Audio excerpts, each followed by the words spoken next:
दोस्तों, महाभारत महाकाव्य हमेशा सबको आकर्षित करता आया है, चाहे वो इसके बारे में जानते हो या नहीं जानते हो। ये इंटरेस्टिंग और ज्ञानवर्धक बातों का एक ऐसा विशाल खजीना है कि किसी के लिए सब कुछ जान पाना असंभव है। चलो आज हम महाभारत के कुछ ऐसे फैक्ट्स डिस्कस करेंगे। दोस्तों, हम हिंदू धर्म के 4 वेदों को तो जानते हैं। महाभारत को महर्षि वेदव्यास ने 5वें वेदशास्त्र के रूप में लिखा था। यह हिंदू संस्कृति का एकमात्र धरोहर है। इस महाकाव्य से भगवत गीता भी निकली, जिसमें कुल 1 लाख श्लोक है। महाभारत की रचना अवश्य महर्षि वेदव्यास ने की थी, परंतु इसे लिखा भगवान गणेश ने था। वह भी एक शर्त के साथ कि महर्षि वेदव्यास लगातार श्लोकों को बोलते रहेंगे बिना रुके हुए। महाभारत में 18 अध्याय है। सबसे पहले महर्षि वेदव्यास के शिष्य वैशंपायन ने पहली बार राजा जनमेजय के घर महाभारत पढ़ी, जो अभिमन्यु के पोते और परिशिष्ट के पुत्र थे। वेदव्यास कृष्ण द्वैपायन, धृतराष्ट्र, पांडु और विदुर के पिता थे। सहदेव एक उत्कृष्ट ज्योतिषी था। उसे सब पता था भविष्य में युद्ध होने वाला है, लेकिन वह चुप रहा क्योंकि वह एक अभिशाप के तहत था कि अगर वो किसी को कुछ बताता है तो वह मर जाने वाला था। सहदेव के महान ज्योतिषी होने की कहानी ऐसी है। पांडु, जो पांडवों के पिता थे, उनकी इच्छा थी कि उनके मरणोत्परांत उनके बेटे उनका मांस खाए, जिसे उनका ज्ञान जो उन्होंने इतने सालों में तपस्या से प्राप्त किया है, उनके बेटों के पास चला जाए। पांडव भाइयों में से केवल सहदेव ने एक मांस का टुकड़ा खाया। जिस क्षण उसने मांस खाया, उसी क्षण वह भविष्य देखने के सक्षम हो गया, लेकिन भगवान द्वारा उसे रोक दिया गया। द्रोण का जन्म एक पात्र में हुआ था। वह ऋषि भारद्वाज के पुत्र थे। भीष्म का वास्तविक नाम देवव्रत था, किंतु उनकी द्वारा लिया गया कठिन व्रत, जो कि वह उम्र भर शादी नहीं करेंगे और उनकी पिता का विवाह सत्यवती से करवाएंगे, उसी व्रत के कारण उनका नाम भीष्म पड़ा। महाभारत का 13वां पर्व अनुशासन पर्व है, जिसमें भीष्म युधिष्ठिर को बताते हैं शासन का संचालन कैसे करें। बलराम ने अपनी बहन सुभद्रा का विवाह दुर्योधन के साथ करने की योजना पहले से बनाई थी, लेकिन सुभद्रा अर्जुन से शादी करना चाहती थी। इसीलिए श्री कृष्ण के मदद से सुभद्रा अर्जुन के साथ भाग गई। द्रौपदी, सुभद्रा, चित्रगंधा और उलूपी अर्जुन के ये 4 पत्नियां थी। सुभद्रा श्री कृष्ण की बहन थी। एकलव्य वास्तव में कृष्ण का चचेरा भाई था। वह देवश्रवा का पुत्र था, जो वासुदेव का भाई था। वह जंगल में खो गया और एक निषादा हिरण्यधनु से मिला। यादव वंश लड़ते हुए एकलव्य की मृत्यु हो गई थी। वह श्री कृष्ण द्वारा मारा गया था। जरासंध का जन्म 2 हिस्सों में हुआ था। इन 2 हिस्सों को राक्षस जारा ने जोड़ा था, इसलिए उसका नाम जरासंध है।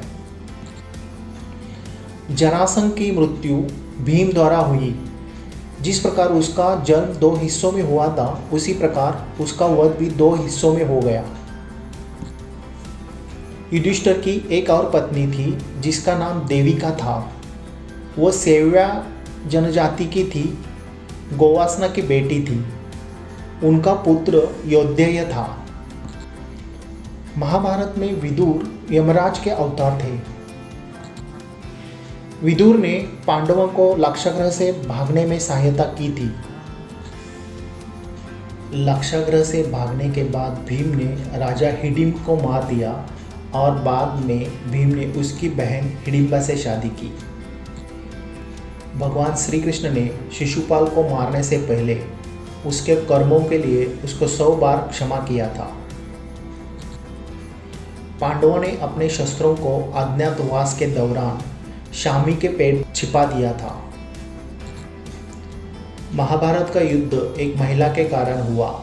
ऐसा माना जाता है कि द्रौपदी ने धृतराष्ट्र के पुत्रों को अंधे के पुत्र के रूप में संबोधित किया। इससे दुर्योधन को पांडवों का कट्टर दुश्मन बना दिया। द्रौपदी का प्रारंभिक जीवन और स्वयंवर की संपूर्ण कथा आदि पर्व में लिखी गई है। महाभारत का महायुद्ध 18 दिनों तक चला था। महाभारत के युद्ध के 11वें दिन महारथी कर्ण ने युद्ध में भाग लिया था। कौरवों की एक बहन थी, उसका नाम था दुशाला। बाद में उसकी शादी जयद्रथ के साथ हुई, जो अपने बेटे अभिमन्यु के मौत का बदला लेते हुए अर्जुन से मारा गया। कौरवों के 100 भाइयों में से केवल युयुत्सु महाभारत के युद्ध में बच पाया था। युयुत्सु ने पांडवों के तरफ से लड़ाई लड़ी थी। पांडवों के बाद उनका शासन उनके पौत्र परीक्षित ने किया। बाकी पांडव पुत्र महाभारत के युद्ध के दौरान अश्वत्थामा द्वारा मारे गए थे। भगवान शिव द्वारा दिए गए वरदान के कारण जयद्रथ पांडवों को पूरे दिन तक युद्ध से दूर रखने में सक्षम रहा। यही अभिमन्यु की मृत्यु का कारण बना था। अश्वत्थामा ने कृतवर्मा और कृपाचार्य की सहायता से धीरधुम, शिखंडी और पांडवों के पुत्रों को युद्ध की आखिरी रात में मार डाला। श्री कृष्ण ने अश्वत्थामा को उसकी कायरता के कारण हमेशा जीवित रहने का शाप दिया था। घटोत्कच पांडुपुत्र भीम के पुत्र थे। महाभारत युद्ध में कर्ण ने अपनी शक्ति के प्रयोग से घटोत्कच को मार दिया था। अर्जुन का पुत्र अभिमन्यु वास्तव में कालयवन नाम एक दैत्य की आत्मा था। भगवान कृष्ण ने कालयवन को जलाकर मार डाला और उसकी आत्मा पर कब्जा कर लिया था। अभिमन्यु ने अपनी मां की कोख में चक्रव्यूह में प्रवेश करने की विधि सीखी थी, परंतु जब अर्जुन चक्रव्यूह से बाहर आने की विधि बता रहे थे तब उनको लगा कि सुभद्रा सो गई है, इसलिए उन्होंने चक्रव्यूह से बाहर आने की विधि नहीं बताई और अभिमन्यु आधा ही सीख पाया। उसी के कारण उसकी मृत्यु हो गई। गांधारी के वरदान से दुर्योधन का शरीर अभेद्य हो गया, केवल उसकी जांघों को छोड़कर, जिस पर वस्त्र पहन लिया था श्री कृष्ण की सलाह पर। महाभारत के 18वें दिन जब दुर्योधन मारा गया तो उसके ऊपर फूलों की वर्षा हुई थी। अर्जुन ने प्रण लिया था कि कभी कोई उसके गांडीव धनुष का अपमान करेगा तो वो उसके प्राण लेगा। तो जब युधिष्ठिर ने अर्जुन के गांडीव का अपमान किया तो अर्जुन धर्म संकट में पड़ गया। तब भगवान श्री कृष्ण प्रकट हुए और अर्जुन को इसका मार्ग बताया कि बड़ों का अपमान करना भी उनकी मृत्यु के समाधान है। इसी प्रकार अर्जुन ने युधिष्ठिर की हत्या अपने शब्दों से की थी। भगवान श्री कृष्ण जिस रथ पर सवारी कर रहे थे वो बहुत शक्तिशाली था और महाभारत युद्ध के दौरान अर्जुन के ऊपर कई विनाशकारी हथियारों का इस्तेमाल किया गया था और अस्त्र रथ को भी लगे थे। युद्ध के अंत जब रथ स्थिर था तब दुर्योधन मारा गया और विजय का शंख बज गया। तो श्री कृष्ण ने अर्जुन को रथ से नीचे उतरने को कहा। अर्जुन ने रथ से उतरने को इनकार कर दिया, क्योंकि ये रिवाज था कि सारथी को सम्मान के प्रतीक उतरने में मदद करनी चाहिए। कृष्ण ने अर्जुन से उसकी बातों पर विश्वास करने को कहा। जैसे ही अर्जुन रथ से पहले नीचे उतर गया, कृष्ण ने घोड़ों को मुक्त कर दिया और खुद नीचे उतर गए। उतरते ही उन सब हथियारों के कारण जो रथ को पहले टकराए थे, रथ का विस्फोट हो जाता है। जब भीष्म अंतिम क्षणों में बाणों की शैया पर पड़े थे और पांडवों को ज्ञान दे रहे थे, तब द्रौपदी भीष्म पर हंस पड़ी थी। श्री कृष्ण के मृत्यु के बाद पांडवों ने भी अपने जीवन में रुचि खो दी और उन्होंने अपनी स्वर्ग की यात्रा की शुरुआत की। यात्रा के दौरान सभी पांडव एक एक करके अपने प्राण त्याग दिए।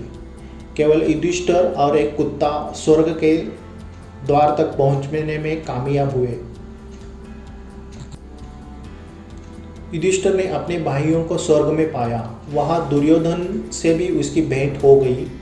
वह दुर्योधन को स्वर्ग में देखकर हैरान हो गया। नारद ने युधिष्ठिर को समझाया कि दुर्योधन ने भी कभी कायरता नहीं दिखाई। उसकी मृत्यु एक योद्धा की तरह हो गई थी, इसलिए वो भी स्वर्ग में था। अगर आपको ये वीडियो अच्छी लगी हो तो लाइक ज़रूर कर देना, और आप चैनल पे नए हो तो चैनल को प्लीज़ सब्सक्राइब कर देना। Thank you very much.